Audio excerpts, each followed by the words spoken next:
Este programa tem o patrocínio de Seabra Foods.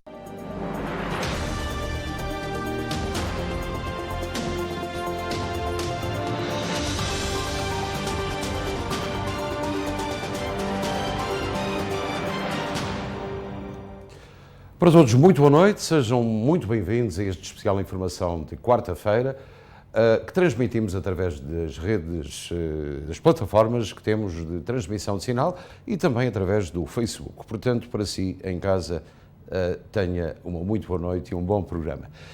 Olha, vamos começar com a variação do bairro Leste, que será decidida no próximo dia 14 entre Michael da Silva e Anthony Campos. O Rico Durães acompanhou a par e passo tudo o que se passou ontem à noite nas sedes de campanha. Olá Luís, muito boa noite.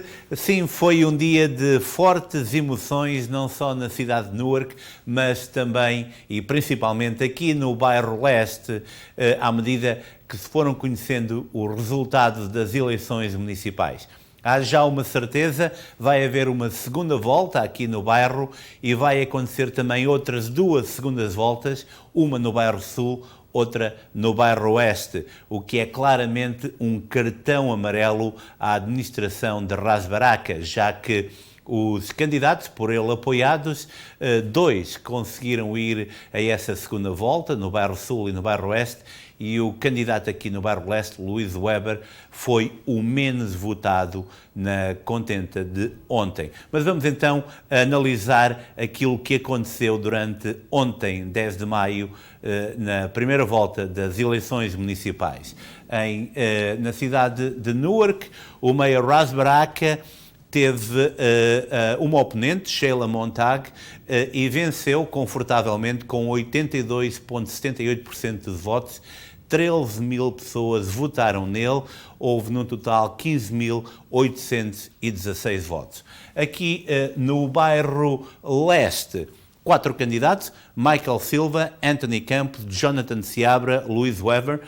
Convém referir que falta ainda contabilizar cerca de 200 votos. Mas vamos então à análise. Michael Silva foi o candidato mais votado com 1.039 votos, cerca de 35,94% dos eleitores votaram no candidato Silva. Anthony Campos foi o segundo mais votado, com 989, 34,21%. Jonathan Seabra foi o terceiro candidato mais votado, com 15,67%, 453 votos. Luís Weber, o candidato apoiado por Ras Baraka, somente contabilizou 410 votos, 14,18% dos mesmos. Há a referir que esta foi a menor votação de sempre no bairro Leste, somente 2.891 eleitores de cerca de 18 mil inscritos é que exerceram o seu direito de voto, um número muito reduzido. Depois vamos entender como é que se processou esta eleição. Portanto, cerca de 133 pessoas enviaram o seu voto por correio para Michael da Silva, 124 para Anthony Campos, Jonathan Seabra recebeu 35 votos por correio e Luís Weber cerca de 50. O número de votantes presenciais foi, como era de esperar, o mais elevado. 906 pessoas votaram em Michael da Silva, 865 em Anthony Campos, Jonathan Seabra recebeu nas urnas 418 votos e Luís Weber 360. Como referimos, um autêntico cartão amarelo ao mayor Ras Baraka. O mayor Ras Baraka apresentou candidatos em todos os bairros, não teve oposição para vereadores gerais, mas a verdade é que ficou muito aquém das expectativas. Ele foi eleito com 13 mil votos. Luís Quintana, Luís Scott Rantre, Carlos Gonzalez e Lawrence Crump foram eleitos vereadores gerais. Aníbal Ramos, no bairro Norte, não teve oposição, mas de referir que somente 2.537 pessoas é que votaram num dos bairros mais populosos da cidade. Patrick Council, apoiado pelo Mayor, foi o mais votado no bairro Sul, mas não conseguiu, portanto, ser eleito à primeira volta. Irá disputar a segunda volta com Terence Bankston. Vamos agora entender também o que é que aconteceu no bairro Leste. Portanto, lamentavelmente, o menor número de sempre de votantes. Podemos ver que em 2014, 4.184 pessoas exerceram o seu direito de voto. Na primeira volta das eleições de 2018, 3.547. Esse número subiu ligeiramente na segunda volta para 3.574 e agora, 2022, um autêntico descalabro. Nem sequer 3.000 pessoas votaram no universo de 18.000, menos do que 20%. Muito interessante é ver também aquilo que aconteceu ao longo das últimas 4 votações. Em 2014 votaram 4.184 pessoas. Augusto Amador, nessa altura, teve 53,51% dos votos, 2.239 votos. Em 2018, na primeira volta, somente teve 1.524 votos. Anthony Campos teve 1.255. Na segunda volta, isto aqui é muito interessante, Augusto Amador contabilizou 1.824 votos, Anthony Campos 1.741 votos. O que quer dizer que Anthony Campos teve menos 700 votos nas eleições de ontem em relação à segunda volta de 2018. Como dizemos aqui, Luís, é uma contagem decrescente até ao dia 14 de junho e esperam-se 4 semanas muito, muito movimentadas. A edição segue agora contigo. Excelente a análise do Ricky Durães sobre o que se passou ontem nas eleições aqui em Newark e também no bairro Leste. Vamos aguardar pelo dia 14 de junho para sabermos, de facto, já e in extremis, aquilo que se vai passar. Portanto, houve, de facto, muita emoção e incerteza nas sedes de campanha ontem à noite dos 4 candidatos e também de algum alívio de Silva e Campos quando se conheceram os resultados. A noite eleitoral acaba de começar. Porquê? Porque no dia 14 de junho vai haver uma segunda volta aqui no bairro Leste.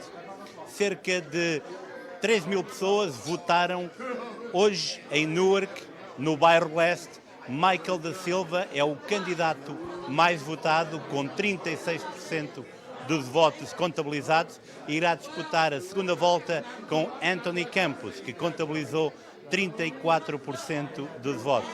Jonathan Seabra foi o terceiro candidato mais votado, com cerca de 16%, e Louis Weber, o quarto candidato, com cerca de 14%. A noite é de festa, mas também de consciência que vai ser um longo caminho, 4 semanas de muito trabalho. Michael da Silva, parabéns. Como é que foi esta caminhada até agora e o que é que podemos esperar nas próximas 4 semanas? Obrigado, Ricky. Quero agradecer à comunidade portuguesa que seguiu hoje e votou por mim, mas o trabalho não está acabado. No dia 14 de junho são as eleições outra vez e espero que a comunidade saia para fora outra vez para votar. Como eu tenho dito desde o princípio, a nossa comunidade merece mais respeito do que está a receber. E eu vou trazer aquele respeito no dia 14 e depois, quando, no meu primeiro dia de trabalho, o dia 1 de julho, eu vou trabalhar duro para a nossa comunidade. Estamos agora aqui na sede de campanha, onde o candidato Anthony Campos recebeu todos aqueles que participaram nesta grande jornada hoje aqui no East Ward. Anthony Campos, thank you for having us here. It was a long day, but are you ready for June 14th? Of course. Listen, it doesn't stop now. Tonight it doesn't stop. This is just the beginning, but absolutely. Thank you for being here. You're always welcome. Just like everyone else is here. Look at tonight. Somebody here from every segment of our wonderful community. The entire East Ward is represented here. Thank you for being a part of this celebration. Anthony, you got 35% of the votes, about 200 votes not being counted yet. The results are within the expectations, and what will be the strategy for the 14th? Strategy is a whole nother issue. As far as expectations, I will say this. Voter turnout was much less, I think, than anybody expected for a host of reasons. I mean, it was insane, the last-minute redistricting and everything else. You had so many of our fellow residents, community people that were being turned away or didn't know where to vote. It was horrible. Absolutely, it affected voter turnout. And, I mean, you'll see the poll numbers and you'll see what I mean. But still, I really applaud the people that went out of their way followed the instructions best they could, went to find their polling site, and voted. However, yes, much less than anyone expected. Estamos aqui com o seu Rosa, que foi um dos principais, se não o principal apoiador da campanha do Mike Silva. Seu Rosa, como foi essa campanha e esse resultado agora? A campanha foi muito forte em respeito de ter 4 candidatos a concorrer para a mesma posição e para uma pessoa a primeira vez concorrer contra um candidato como o Campos, por exemplo, que já tinha experiência e tinha um nome melhor conhecido até agora, e para sair no primeiro lugar, e agora é a primeira vitória, chegar à segunda e final vitória. Quer dizer que a nossa comunidade realmente acredita no trabalho que o Michael tem feito, não é, durante os 18 anos e mais, não é, em ser polícia, mas especialmente a nossa comunidade a ser detetivo, e eu acho que as nossas pessoas falaram hoje. Espero que eles não ficam cansados e que venham fora outra vez no dia 14 de junho. Eu penso que foi tudo bom, é só agora estou a esperar para uma hora mais para ver quanto é que vai ser o resultado. Tudo foi bom. O Ricky Durões também, o Amadeu, nosso colega repórter também a acompanhar as eleições de ontem em Newark. E agora nos Estados Unidos, o presidente Joe Biden afirmou que a inflação é a maior prioridade nacional, numa altura em que a subida dos preços penaliza as famílias norte-americanas e afeta, e de que maneira, a popularidade de Joe Biden. O líder norte-americano salientou que algumas das causas da inflação estão fora do seu controle, indicando que se devem à pandemia de Covid-19 e aos efeitos da invasão russa da Ucrânia. Joe Biden referiu também que a administração norte-americana está a analisar um eventual levantamento das taxas alfandegárias impostas pelo seu antecessor, Donald Trump, a produtos provenientes da China, um gesto destinado a atenuar a inflação. As declarações de Biden foram feitas na véspera da divulgação dos números da inflação relativos a abril. A inflação em março atingiu 8,5%, o nível mais elevado desde dezembro de 1981. Joe Biden lembrou que em março 60% da inflação se devia à subida dos combustíveis, sublinhando, no entanto, que apesar de não poder controlar alguns fatores que têm a natureza global, pode agir em relação a outros. Biden exortou o Senado a confirmar sem demoras as nomeações de candidatos altamente classificados que propôs para preencher os cargos vagos na Fed, ao mesmo tempo que mencionou a sua intenção de não interferir nas decisões do Banco Central, lembrando a independência deste. Questionado sobre a duração da atual pressão inflacionista, Joe Biden citou os economistas que, maioritariamente, antecipam uma moderação dos preços ao longo deste ano, embora outros considerem que poderá prolongar-se até 2023. Ainda que a inflação atinja a grande maioria das famílias norte-americanas, abril registrou uma queda pela primeira vez desde março, quando os números foram os piores dos últimos 40 anos. A inflação nos Estados Unidos registrou uma queda em abril pela primeira vez desde agosto do ano passado. De acordo com os números divulgados hoje pelo Departamento de Trabalho, os preços ao consumidor registraram uma alta de 8,3% nos últimos 12 meses.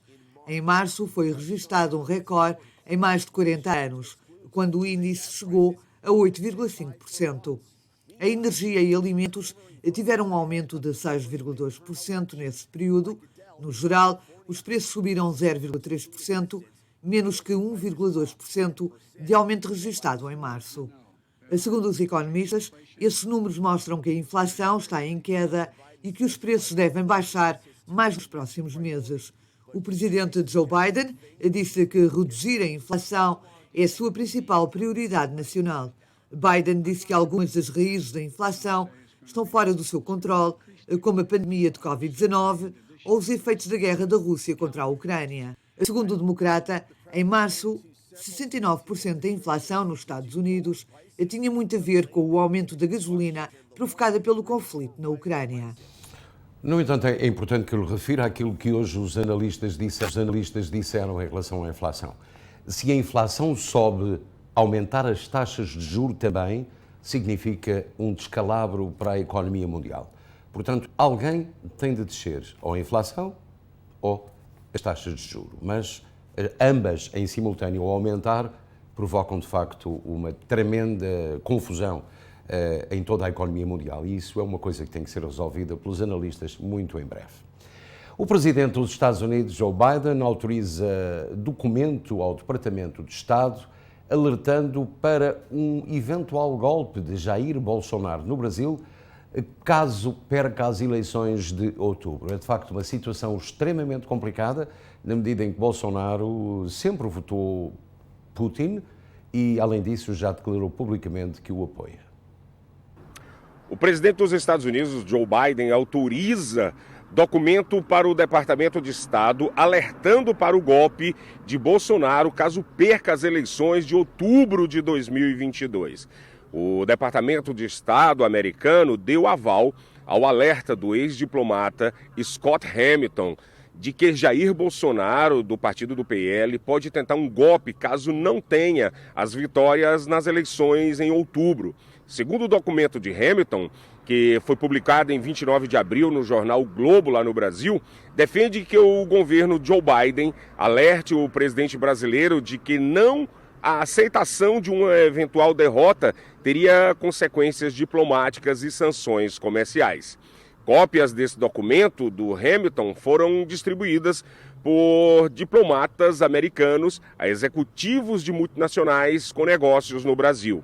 Um desses executivos, de acordo com a revista Veja, entendeu o gesto como um apoio aos alertas em que uma contestação de Bolsonaro com algo parecido do que Donald Trump tentou em 2020 poderia tornar o Brasil numa nova Rússia, com os investidores fugindo às pressas para evitar sofrerem sanções. A agência Reuters publicou uma reportagem na última quarta-feira, dia 5, afirmando em visita ao Brasil em 2021, o diretor da CIA, William Burns, disse aos ministros e generais, Augusto Heleno e Luiz Ramos, que Bolsonaro deveria parar de criticar o sistema eleitoral brasileiro. A relação dos governos Biden e Bolsonaro, ironicamente, está no melhor momento. O Brasil tem votado, na maioria das vezes, com os Estados Unidos e com a Ucrânia e contra a Rússia, no Conselho de Segurança da ONU. Há diálogos para que os dois mandatários se encontrem na Cúpula das Américas, marcada para o mês de junho, em Los Angeles. Bolsonaro, porém, já informou ao Itamaraty que não pretende ir. Scott Hamilton foi um dos mais importantes diplomatas para a América Latina no governo Obama. Ele foi cônsul no Rio de Janeiro entre 2018 e 2021 e em entrevista ao National Public Radio, Hamilton disse que por 2 vezes alertou o então embaixador americano em Brasília, Todd Chapman, sobre a necessidade de uma atitude americana sobre o presidente Bolsonaro. Em julho do ano passado, quando deixou o posto, ele distribuiu um documento para várias autoridades. Como Chapman não era mais embaixador, a resposta foi mais atenta. Luiz? Amadeu, já todos percebemos exatamente que os russos não têm onde colocar o seu dinheiro, os grandes oligarcas, e estão a olhar para o Brasil. Então, Jair Bolsonaro, como pretende esse investimento todo no Brasil, poderá tentar um golpe de Estado no Brasil, um golpe militar que o coloque no governo durante muito tempo. Então aí seria, digamos que uma parceria Rússia-Brasil que iria trazer muitos problemas para os Estados Unidos, daí que Joe Biden tenha dito que está atento àquilo que se está a passar no Brasil. E agora aqui em New Jersey, um incêndio que ocorreu ontem em Elizabeth, e disso demos-lhe ontem conhecimento, isto no armazém de reciclagem de lixo, causou uma grande perturbação na cidade. Uma pessoa ainda está desaparecida e alguns portugueses, luso-americanos e brasileiros também foram prejudicados pelo incêndio. E hoje à tarde o Ricky Durães esteve no local para nos dar mais pormenores. Luís, estamos aqui na Julia Street, na cidade de Elizabeth, onde já há mais desenvolvimento sobre o incêndio que deflagrou ontem à tarde e que lamentavelmente custou a vida de um dos empregados desta empresa de processamento de lixo. A identidade da vítima ainda não foi tornada pública.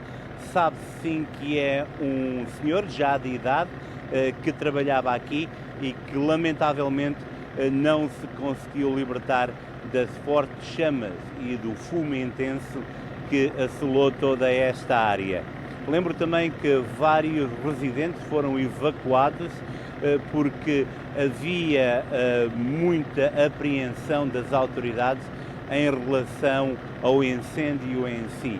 Isto é uma unidade de processamento de lixo, materiais de construção, que tornou fumos bastante intensos.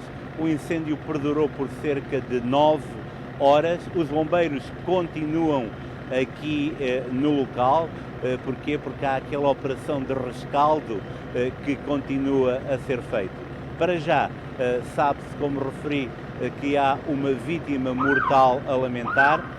Sabe-se que é um senhor, um homem de cerca de 50 a 60 anos de idade, que trabalhava aqui, portanto, nesta unidade de processamento de lixo, possivelmente latino, não é português. Temos a confirmação, portanto, que não é português ou brasileiro, já que nesta área também vive uma forte comunidade de portugueses e de brasileiros, mas a vítima mortal é presumivelmente latino.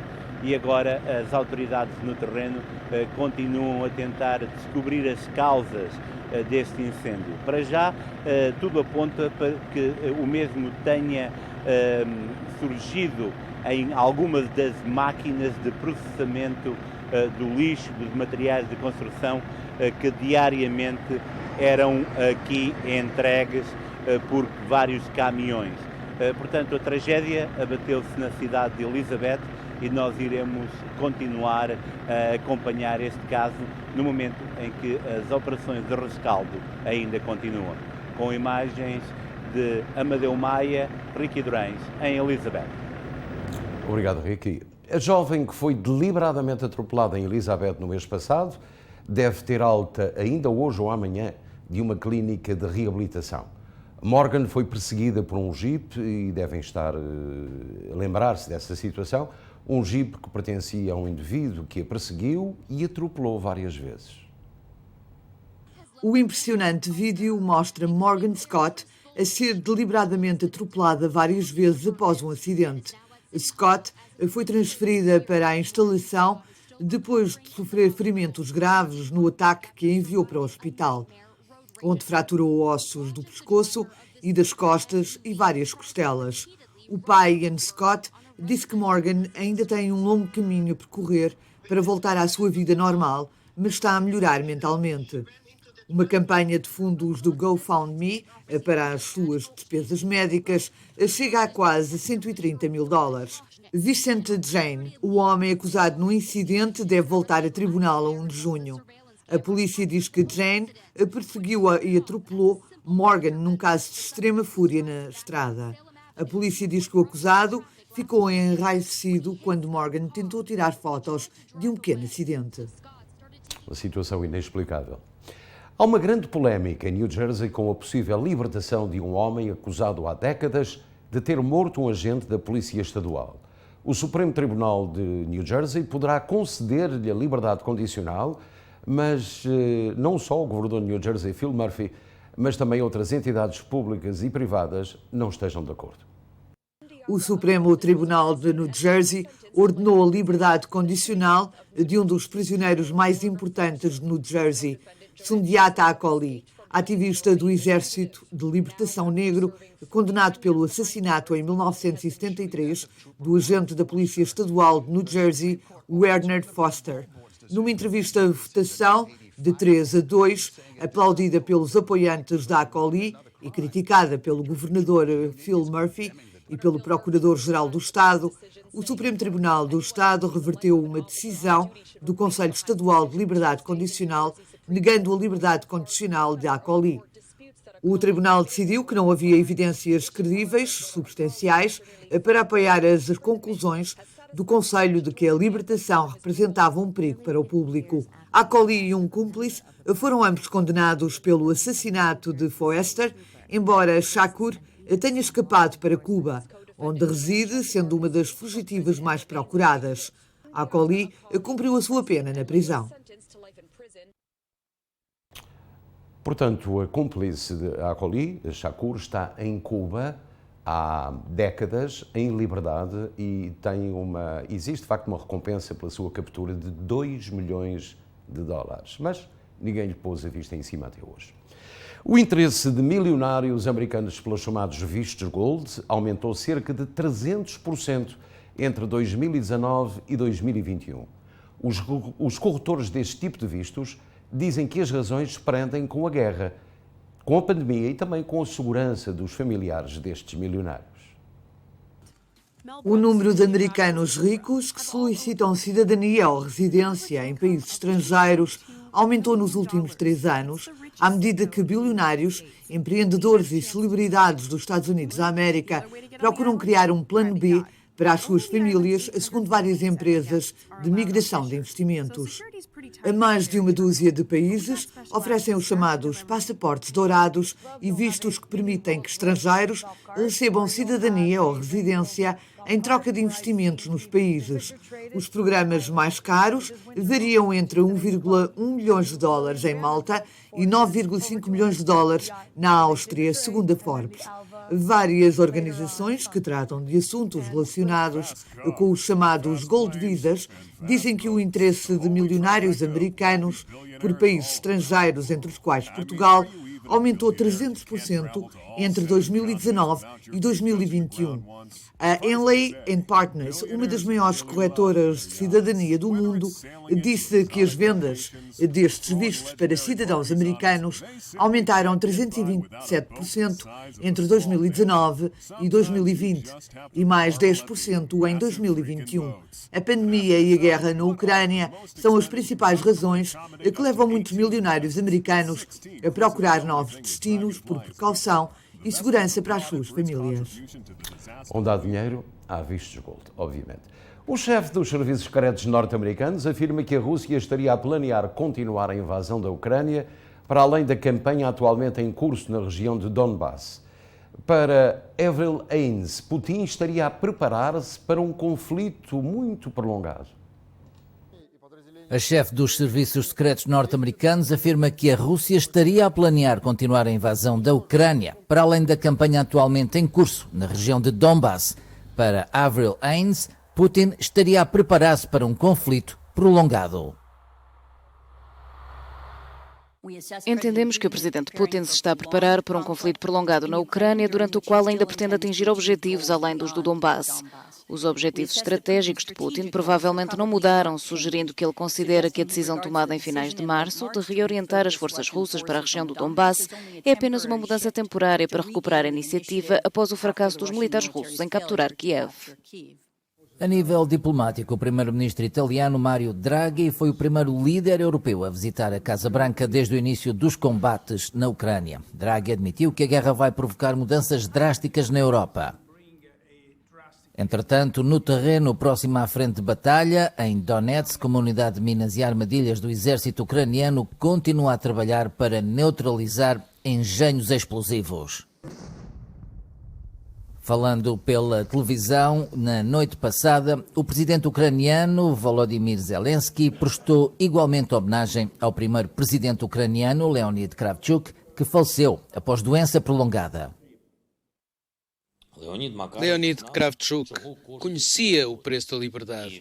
De todo o seu coração queria a paz para a Ucrânia. Estou certo de que conseguiremos a nossa vitória e a nossa paz.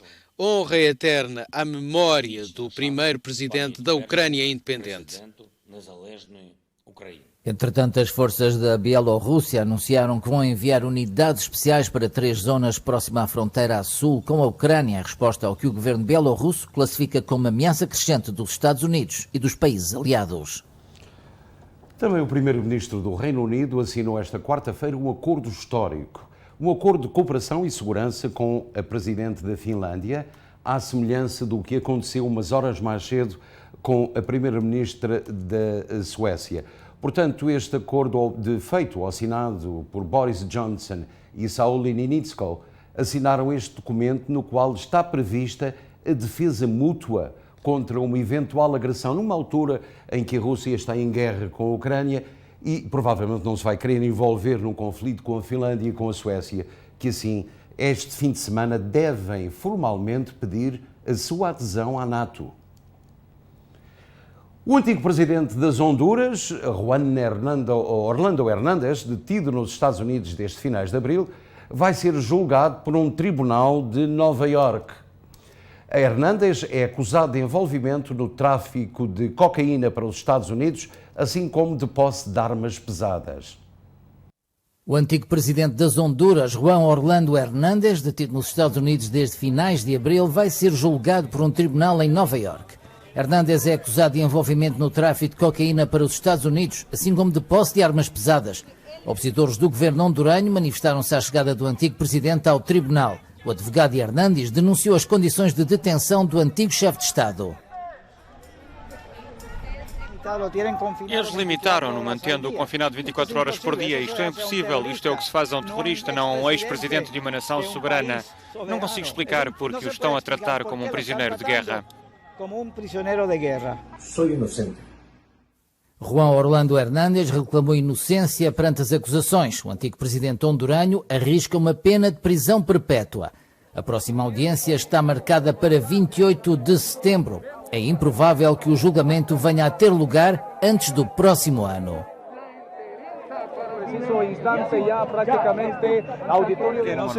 Não podemos condenar um irmão pelas culpas de outro irmão.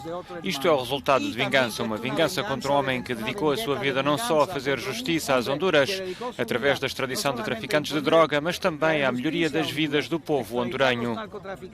Pero também tratar de promover o bem-estar do povo hondureño.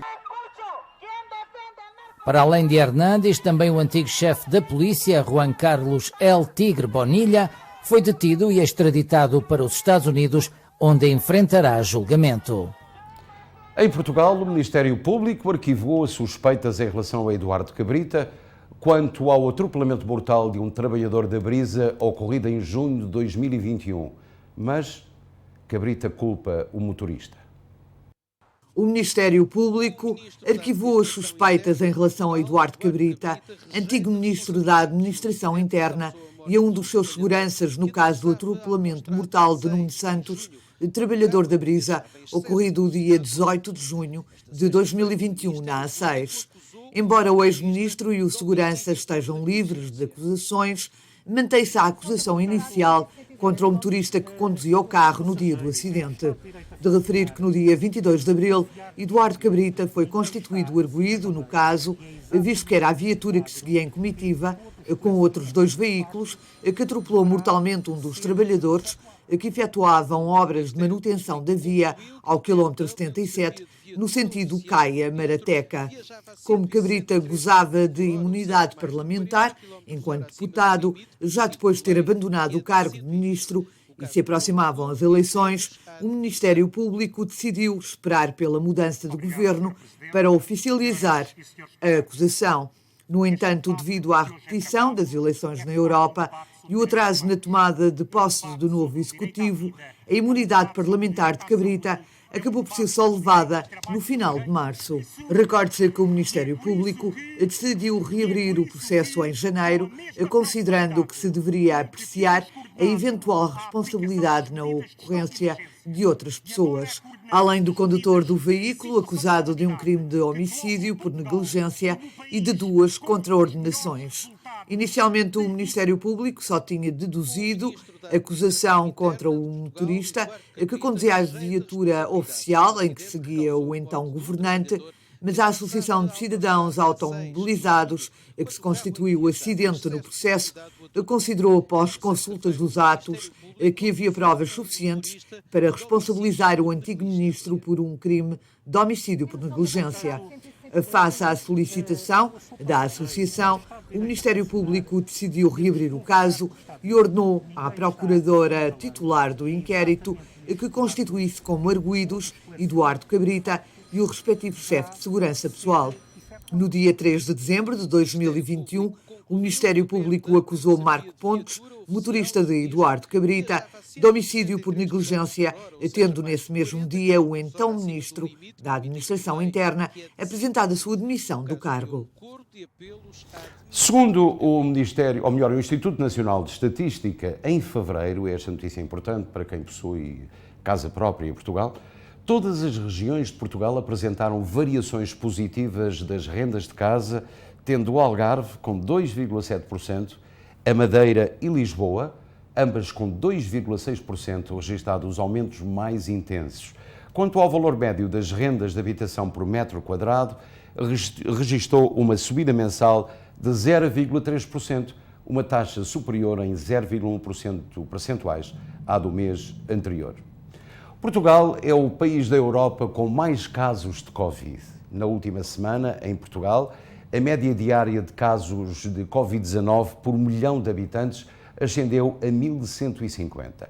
Atrás de Portugal está a Alemanha, com 826 novas infecções diárias. A nível mundial, Portugal é o terceiro país com maior média diária. Na última semana, Portugal é o país da União Europeia com mais novos casos diários de infecção de coronavírus por milhão de habitantes. A nível mundial, Portugal é o terceiro país do mundo com mais casos diários por milhão de habitantes, atrás da Austrália e da Nova Zelândia. A média diária da União Europeia, neste indicador, está em 447 novos casos, enquanto que a média mundial está em 64 casos diários por milhão de habitantes. No final de abril, Portugal ocupava a 7ª posição dos países da União Europeia, com mais novos casos diários de Covid-19 por milhão de habitantes. Nessa altura eram registados 995 novos casos diários por milhão de habitantes, acima da média europeia, que era de 819, e da mundial, que estava em 110 novas infecções de Covid-19. Em relação ao número de mortes diárias atribuídas à Covid-19, Portugal é o 8º país da União Europeia, com uma média de 1,97 óbitos por milhão de habitantes nos últimos 7 dias. A Finlândia é o Estado-membro com mais novas mortes diárias por milhão de habitantes, seguida de Malta, Grécia, Eslováquia e a Hungria. A nível mundial é também a Finlândia que tem a maior média neste indicador. Portugal é o 9º país com maior média mundial de novas mortes por milhão de habitantes nos últimos 7 dias. A média na União Europeia de mortes provocadas pela Covid-19 é de 1,43 novas mortes diárias com Covid-19 e a mundial é de 0,2. O quadro Shot Sage Blue Marilyn, do pintor Andy Warhol, foi vendido em leilão, veja bem, isto para um quadro, para pendurar na parede, por 195 milhões de dólares, cerca de 185 milhões de euros, atingindo o recorde da obra de arte mais cara do século XX. O retrato é uma das dezenas de imagens que Andy Warhol pintou da atriz Marilyn Monroe na década de 60. O leilão foi realizado na segunda-feira à noite em Nova Iorque, pela casa de leilões Christie's. Portugal está na final da Eurovisão. A canção chama-se Saudade, Saudade, de Maro, conquistou os europeus que esta terça-feira escolheram os primeiros 10 finalistas deste festival realizado este ano em Turim, na Itália, o país organizador deste evento, após ter ganho a competição em 2021. Portugal está na final da Eurovisão. Saudade, Saudade de Maro conquistou os europeus que esta terça-feira escolheram os primeiros 10 finalistas do festival. Um evento que, apesar de proibir mensagens políticas, não escapou à atual situação na Ucrânia. Stefania, da Orquestra Kalush, é outra das canções finalistas. O grupo de rap folk ucraniano tem dividido o tempo entre ensaios e combate. Já a Rússia fica este ano de fora da competição na sequência da invasão iniciada em fevereiro. A final de Turim vai receber ainda a Suíça, a Arménia, a Islândia, a Lituânia, a Noruega, a Grécia, a Moldávia e Países Baixos.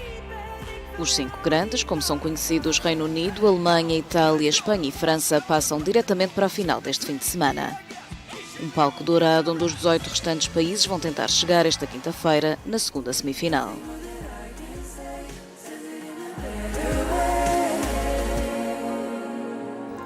E não se sabe se é desta que Portugal poderá vencer esta Eurovisão. Todos nós duvidamos, mas a esperança é a última coisa a morrer. E temos talvez a notícia mais espetacular, porque não teve mortos nem feridos, é inédita, porque um homem da Flórida, sem experiência de voo, aterrou um pequeno avião no aeroporto West Palm Beach, na Flórida, após ter notado a incapacidade do piloto em o fazer. O homem recebeu instruções da torre de controle, estamos a ver o aparelho neste momento, e sem nunca ter estado ao comando de um avião, conseguiu aterrar sem qualquer problema. Portanto, como pode ver nas imagens, conseguiu uma aterragem praticamente perfeita, ainda que com alguns solavancos, mas conseguiu lá ir e aterrou sem qualquer problema, felizmente, no aeroporto de West Palm Beach, sem nunca ter tocado. Eu não conseguiria, de certo, e muitos dos senhores em casa também não. Bem, e chegamos à altura do desporto, porque o desporto tem, de facto, algumas notícias interessantes hoje. Por exemplo, o Sporting oficializou esta quarta-feira a contratação de Jeremiah de Saint-Just, o defesa central neerlandês, de 25 anos, custou aos cofres leoninos 9,5 milhões de euros, valor que poderá subir até aos 11,5, mediante o cumprimento de objetivos do antigo jogador dos alemães do Mainz. Saint-Just assinou o contrato com o Sporting até 2026 e fica assim protegido por cláusula de rescisão de 45 milhões de euros. Agora, veja bem esta notícia e diga se não vale a pena ser um bom quarterback do futebol americano. Tom Brady vai juntar-se à Fox Sports como seu principal comentador da NFL quando a sua carreira de jogador terminar. A Fox não divulgou os termos do acordo de Brady, mas o New York Post informou que o quarterback, que já foi dos Patriots e depois mais tarde da equipa de Miami, 7 vezes vencedor do Super Bowl, concordou com um contrato de 10 anos de 375 milhões de dólares, o mais lucrativo da história da transmissão desportiva. Brady tweetou hoje que está animado para se juntar à Fox, mas observou também que ainda tem alguns negócios inacabados como os jogadores. Também Darwin Núñez está a ser cobiçado por meia Europa e parece difícil que o internacional uruguai se mantenha por mais uma época no bastião das Águias. Porém, o diário Mirror dá conta que Darwin Núñez não estaria interessado em rumar até o Manchester United ou mesmo o Newcastle. Apesar do jogador ter interesse em jogar na Premier League, a ausência do Man United e do Newcastle da Liga dos Campeões na próxima temporada, o Uruguai pretende assim não se transferir para um destes conjuntos. Por outro lado, o Bayern de Munique seria uma boa aposta para o sul-americano, que ganharia um maior destaque no 11 na eventualidade de uma possível saída de Lewandowski, titular indiscutível no campeão alemão. Também o Atlético de Madrid segue de perto Darwin e poderia ver este jogador como substituto ideal para Luís Soares. Também a Liga Escocesa informou hoje, ou esta quarta-feira, que Jota foi nomeado como jogador do mês de abril, tendo sido a terceira distinção que recebeu na presente temporada. Recorde-se que o jovem português já tinha recebido o referido prémio em outubro e novembro do ano passado. E agora vamos para o valor do dólar norte-americano em Portugal e também do real em relação ao real no Brasil e vice-versa. Vamos ver. Temos 0,9476 para o dólar americano em relação ao euro, 1,0555 e tem andado por aqui nesta semana e na semana passada. Em relação ao real, 5,12 para a compra, 0,19 para a venda.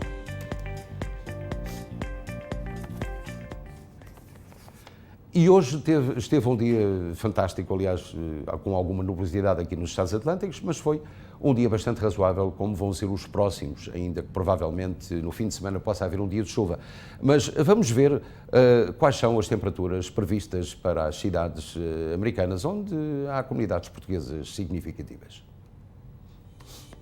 Então temos New York com 73, para amanhã 73 graus. Temos também Filadélfia com céu nublado e a temperatura a rondar os 70 graus. Nova York também com céu nublado e 71 graus. Boston, céu nublado com 62. Hartford, no estado de Connecticut, com 80 graus, também com parcialmente nublado. Danbury, Connecticut, com 76, parcialmente nublado. E depois temos Miami com 81, parcialmente nublado. E temos também Palm Coast com 75, com céu razoável também.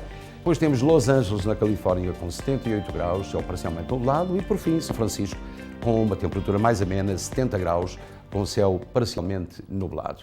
E hoje, vamos encerrar agora, neste momento, o Espaço de Notícias. Regressamos daqui a momentos, talvez, para uma chamadinha com a linha aberta. Portanto, fique por aí, nós já voltamos a seguir.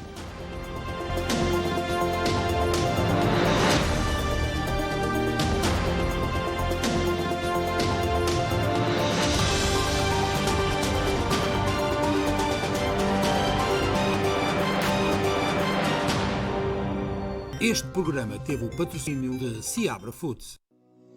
Seabra Foods agora online. Visite-nos em www.seabrafoods.com e procure os seus produtos favoritos e encha o seu carrinho de compras quando estiver pronto para fazer o pagamento. Coloque a informação de onde entregar e escolha o método de pagamento. Entregas disponíveis em toda a América do Norte. Apenas alguns cliques e a sua encomenda segue de imediato para a sua casa. Seabra Foods online. www.seabrafoods.com. A MAP Restaurant Supplies é uma empresa especializada em equipamento para hotelaria e restaurantes. Em Newark, esta empresa familiar está apta a fornecer-lhe ideias para os seus projetos, por mais complexos que sejam, e uma gama variada e diversa em mais de 30 mil pés quadrados de espaço. Entregas em 24 horas para muitos dos artigos que temos em armazém. MAP Restaurant Supplies. Tem pessoal que fala inglês, espanhol e português para o assistir melhor. Contacte-nos. Estamos abertos ao público.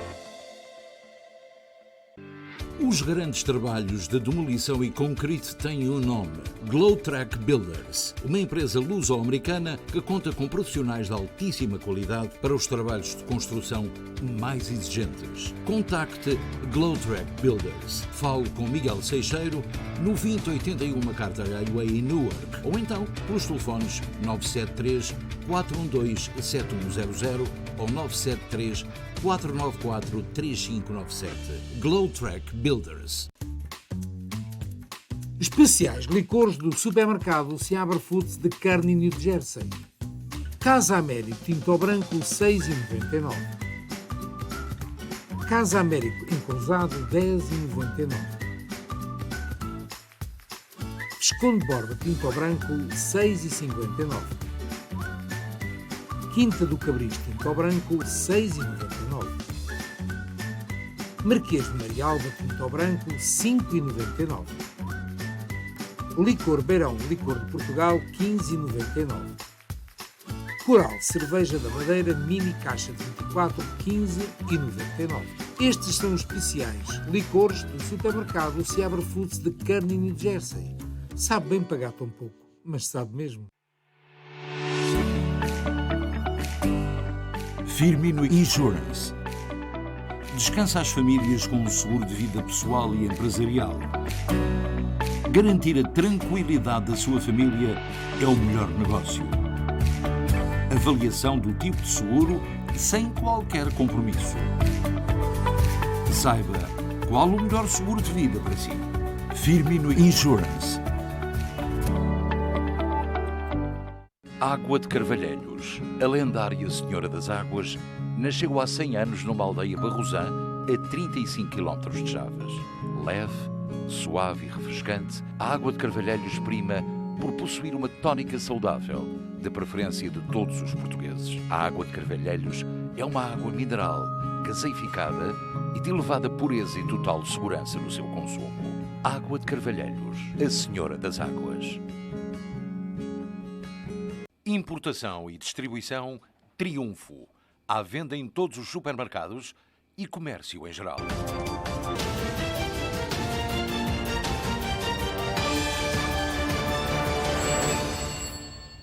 E cá estamos, caros amigos, bem-vindos à linha aberta. Já sabe que pode falar connosco pelo número de telefone que está na parte inferior do seu ecrã. É o 973-264-1462. Não se esqueça de baixar o som da televisão e falar apenas pelo telefone. Hoje o nosso advogado residente não pôde estar por motivos pessoais connosco e solicita a todos os telespectadores que tenham problemas em Portugal que anonimamente possam dar uma informação pública sobre o seu caso para que ele possa dirigir-se sobre esse assunto de índole jurista. É importante porque muita gente tem situações em Portugal e não sabe como é que as há de resolver. Temos recebido vários pedidos de informação em relação a vários casos, não só em Portugal, mas também aqui. E temos também a informação de que o programa de Moisés Absan, Você e a Lei, vai regressar da próxima terça-feira a 8 dias aqui na SBT, entre as 6 e as 6h30 da tarde. Eu cá estarei com Moisés Absan, como estive praticamente nos últimos 30 anos, com muito prazer, para responder aos seus assuntos relacionados com imigração e não só. Portanto, Moisés Absan estará aqui em estúdio, via Zoom, comigo, a partir da próxima terça-feira a 8 dias, portanto, aqui na SBT. Notícia nova, chegada há momentos, diz que a Rússia continua a atacar Azovstal, a tal fábrica que toda a gente conhece, com aviões, artilharia e tanques. Cerca de entre 200 a 400 pessoas ainda estão nesta fábrica, em bunkers praticamente antinucleares, protegendo-se assim destes bombardeamentos russos. Mas dizem os especialistas que não tarda que este complexo fabril volta às mãos dos russos. Também a informação desportiva que tenho aqui, relacionada com Haaland, o famoso jogador que vai ganhar 21 milhões de euros por ano. Atenção que são 44 euros por minuto. Imagine o senhor em casa receber 44 euros por minuto, mas tem que trabalhar para isso, e no futebol nem todos têm esse talento e essa prática. Portanto, fica aqui a informação. Temos também o pedido de explicação de um telespectador de São Francisco, isto já nós dizemos dia após dia, que está muito preocupado porque não sabe se pode viajar para Portugal através da TAP sem teste. Pois pode viajar sem teste a partir de São Francisco, como qualquer destino portanto, de origem norte-americana para Portugal, mas nós aconselhamos sempre a ter consigo um papel de uma vacina, de um teste antigénio, para que possa viajar sem qualquer problema. No caso das pessoas que não tomaram a vacina, isto é muito importante, é importante que tenha para embarcar, portanto, um teste exigido para que possa embarcar sem qualquer problema, mesmo que não esteja vacinado. Isto é muito importante dizer-lhe. Aliás, tivemos exatamente esta confirmação da TAP e também da United e dos destinos, portanto, a que a TAP tem obrigatoriamente aqui nos Estados Unidos, que é o caso de São Francisco, Boston, Nova York, Filadélfia, Washington. Portanto, pode sim viajar sem o teste, mas nós aconselhamos, como toda a gente sabe, que esse teste possa ser feito antigénio antes do embarque, para evitar qualquer problema. Entretanto, surgiu hoje a notícia de que na Europa todos os voos das companhias aéreas europeias podem receber gente sem o uso obrigatório de máscara. Portanto, só na Europa, isto é muito importante que saiba, não tem nada a ver com os Estados Unidos para Portugal ou de outro destino prévio nos Estados Unidos para Portugal. Portanto, tem a ver apenas com a Europa. Portanto, se viajar de Lisboa para o Porto, de Lisboa para Madrid, para qualquer sítio na Europa, pode não usar máscara, mas há circunstâncias em que as companhias incitam as pessoas e aconselham as pessoas a usar máscara, quem quiser, apenas quem quiser. No entanto, não sabemos ainda, e isto é importante referir-lhe, o que diz respeito às contrapartidas da administração norte-americana em relação aos voos de e para Portugal em relação aos Estados Unidos. Portanto, aí não sabemos quando é que os testes vão terminar, não sabemos quando é que as máscaras podem ou não ser usadas, portanto, deixando isso para a opção dos passageiros, mas, na realidade, este é um dos grandes desejos de todos, é que os testes acabem de vez. Mas Portugal registou hoje um dia muito negro em relação à Covid, sendo o país da Europa com mais casos, portanto, e o terceiro do mundo. Portanto, é importante ter em conta que a perigosidade não é tão grande como era, mas a transmissão da Covid continua a existir. E o único problema que tem com isso é ter que ficar alguns dias em casa e, evidentemente, evitar a transmissão ou o contágio para pessoas da família, do local de trabalho ou mesmo até do público em geral. Portanto, é importante que tenha isso em consideração. Temos também aqui um pedido de informação de um telespectador de Fátima, exatamente, que nos pergunta como é que pode legalizar o seu carro em Portugal. Isso é uma situação que já aqui desenvolvemos há várias semanas, mas que nós vamos transmitir ao nosso advogado em Portugal, Dr. Nelson Teresa. Temos uma chamada em linha. Muito boa noite, linha aberta, faz favor. Olá, boa noite. Boa noite. Boa noite, minha senhora. Então, o que é que tem para me contar? Não, eu estou a chamar porque eu tenho a viagem marcada para ir para Portugal em julho. E eu tenho as 3 vacinas. Sim. E eu estava a perguntar se eu tenho que fazer o teste. Eu vou-lhe dizer, aliás, já temos dito aqui inúmeras vezes que não tem que fazer o teste para embarcar na TAP para Portugal. É a única certeza que temos. Mas nós aconselhamos as pessoas a fazer o teste antigénio, que é o mais fácil, demora 15 minutos e pode fazê-lo se mora aqui na área de New Jersey, pode deslocar-se ao Pisco, em Elizabeth, ou então numa farmácia qualquer fazê-lo para ter a certeza absoluta que nada vai acontecer.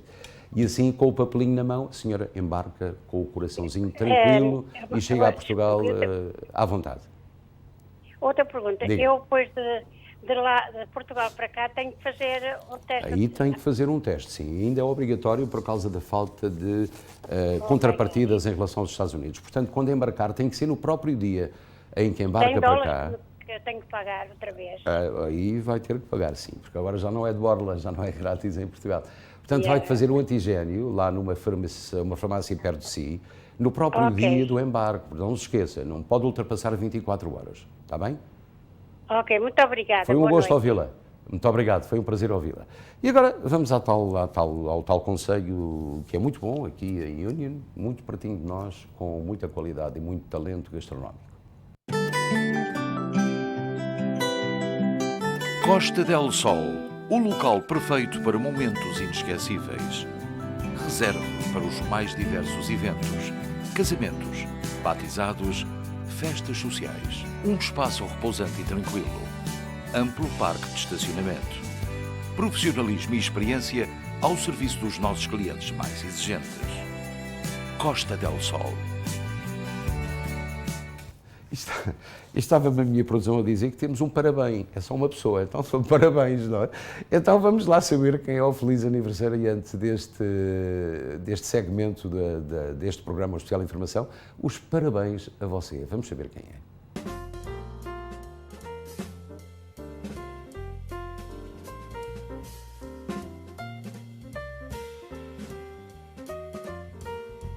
Anos, ainda tem só 28 velinhas para pagar, porque se tivesse a minha idade tinha muitos problemas, porque tinha que apagar muitas, não é? Ricardo Monteiro, 28 anos, muitos parabéns, caro amigo, muitas felicidades e muitos anos de vida, é aquilo que toda a produção lhe deseja. E pronto, meus caros amigos, foi o programa Especial de Informação que tivemos hoje. Amanhã vamos voltar à mesma hora, 7 da tarde até às 8, com o Ricky Durães. Portanto, em nome de toda a equipa que produziu, realizou, apresentou, queremos desejar-lhe uma muito boa noite e até amanhã, se Deus quiser.